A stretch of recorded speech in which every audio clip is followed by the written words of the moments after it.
Welcome to the Salmon Runs YouTube. Enjoy the video. You begin by confirming prerequisites: a working email, phone, and credit card for verification. Once ready, choose whether this is a personal or work account because identity and directory settings differ. Now open Portal. Azure. And click Create an account or Start Free to trigger Microsoft's sign-up flow. Follow prompts to enter your email and verify your phone.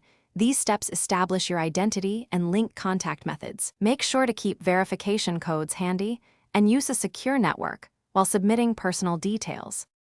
Once you've started the flow, fill in your profile, legal name, contact info, and a strong password. You'll be asked to enable multi-factor authentication, so set that up now for security. Next, add your payment method. Microsoft may apply a small temporary authorization to validate the card. After verification, select a subscription plan or trial and review default Azure Active Directory settings. These control access and tenant behavior. Make decisions now about tenant name and region, because they affect resource organization later. You finish by verifying your email and phone one last time, accepting terms, and signing into the portal with your new tenant.